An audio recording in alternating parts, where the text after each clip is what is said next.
टूनी की सास बहुत तेज और घमंडी औरत थी। वो हमेशा टूनी से झगड़ा किया करती थी। मैं तुझे सफाई करने के लिए बोली थी, सफाई क्यों नहीं की है? तेरी इतनी हिम्मत बढ़ गई है कि अब तू मेरी बात नहीं मानेगी। माँ जी, आप हमेशा क्यों इतना डांटती रहती हो मुझे? सुबह से लगातार काम कर रही हूँ, एक पल भी नहीं बैठी, फिर भी आप मुझे डांट रही हो। जब से तेरी सहेली आई थी तब से तेरा बात करने का तरीका ही बदल गया है। वही तुझे उल्टा सा सिखा रही है ना। अब देख लेना, वो जब भी आए तुझे एक कप भी चाय पिलाई ना तो मुझसे बुरा कोई नहीं होगा, देख लेना तू। इस तरह टूनी की सास टूनी को धमकाने लगी।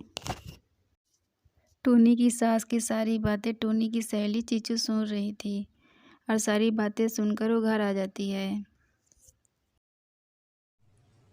वाह सासू माँ, आपकी सारी बातें मैं सुन रही थी। टुनी भोली भाली है तो आप उसे कुछ भी बोलती रहोगी? मेरे सामने आप उसे डांट के दिखाओ। अरे ये लाल चोच वाली, आजकल तू बहुत बोलने लगी है। तू मेरे घर की बातों से दूर रहा कर, नहीं तो तेरा भी ठीक नहीं होगा। तू हमारे घर के मामलों में बीच में मत आया कर, नहीं तो तेरा भी ठीक नहीं होगा, समझ गई?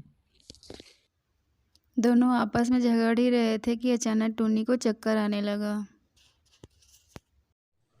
टुनी, तुझे क्या हो गया है?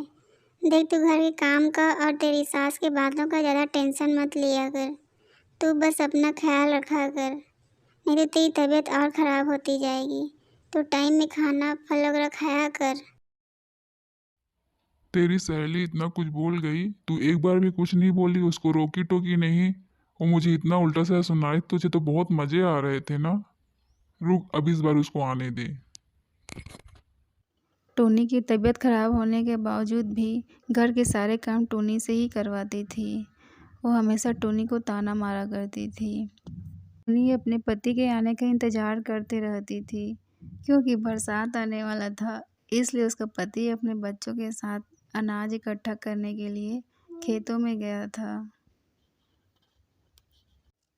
इस तरह दिन बीतते जा रहे थे और टूनी अपने पति का इंतज़ार करते रहती थी। और इधर दिन ब दिन सास की प्रताड़ना बढ़ती ही जा रही थी। वो टूनी को हमेशा ताने मारते रहती थी। एक दिन तबीयत ठीक न होने के कारण टूनी आराम कर रही थी और उसी दिन उसकी ननद वहाँ आती है।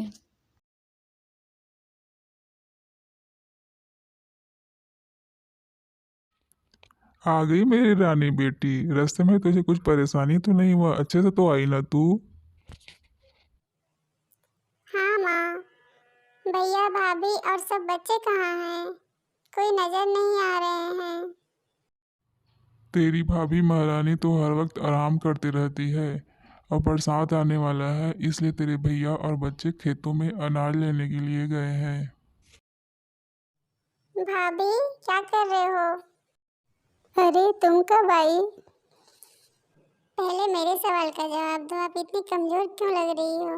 माँ आपका ध्यान तो रखती है ना? और ऐसा बोलकर अपनी माँ को आवाज़ देने लगती है। माँ, माँ, माँ, तुम क्यों हमेशा भाभी को डांटते रहती हो?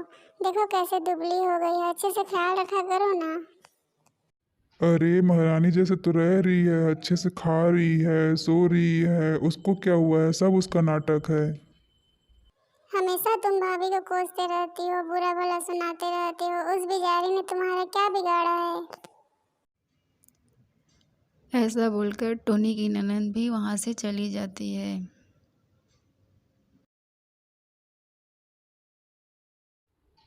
आने जाने वाले सबके सामने तू मेरा बुराई कर रही है ना। सबके सामने मुझे झगड़ालू साबित करना चाह रही है। रुक, अब मैं तुझे जान से मार दूंगी और अपने बेटे की कहीं दूसरी शादी कर दूंगी। और अपने बेटे को बोल दूंगी कि तू किसी और के साथ भाग गई है। सासू माँ, आखिर आप इतना मुझ पर जुल्म क्यों करती हो? मुझे क्यों इतना कोसते रहती हो? मैंने किया क्या है? मेरी गलती क्या है? क्यों मुझे हमेशा हर वक्त डांटते रहती हो? जुल्म करना नहीं, अब मैं तेरी जान ही ले लूंगी। देख अब तू। फिर वो निर्दयी सास टोनी को मारने के लिए एक डंडा लेकर आ जाती है और टोनी को धक्के मारकर गिरा देती है और फिर डंडा से मारने भी लग जाती है। सासू माँ, मुझे मत मारिए, प्लीज मुझ पर रहम खाइए। मुझे मारकर आपको क्या मिलेगा? मुझे मत मारिए। आज तो मैं तुझे मार ही डालूंगी, नहीं बचने वाली है आज तो। टोनी विनती किए जा रही थी और इसकी सास उसे लगातार मारे जा रही थी। तभी उसी समय टोनी की दोस्त और उसकी ननद आ जाते हैं। वाह सासू माँ, तुम इसकी जान लेना चाहती हो। मुझे पता है तुम ऐसा ही कुछ करने वाली हो, इसलिए मैं तुम्हारे हर चाल पर नजर रख रही थी। हाँ माँ, तुमने बहुत गलत किया है। आखिर भाभी से क्या दुश्मनी है तुम्हारी जो उसकी तुम जान लेने पे तुली हो? सास बिना कुछ कहे चुपचाप वहां से भाग जाती है। सही समय पर आकर टोनी का जान बचाने के लिए टोनी सबका धन्यवाद करती है। वो दोनों टोनी को हिम्मत से काम लेने के लिए कहते हैं और वहां से चले जाते हैं। टोनी की सास उसकी पोल खुल जाने के कारण वापस घर नहीं आई। टोनी को इस बात का बहुत दुख हुआ और इस तरह दिन बीतते गए। और फिर एक दिन टोनी का पति अपने बच्चों के साथ वापस घर आते हैं। टोनी की ननद और उसकी दोस्त सारी सच्चाई उसके पति को बताते हैं। उसके पति अपनी माँ के किए हुए बहुत पछताते हैं और सभी मिलकर टोनी से माफ़ी मांगते हैं और फिर से वो लोग खुशी खुशी रहने लगते हैं।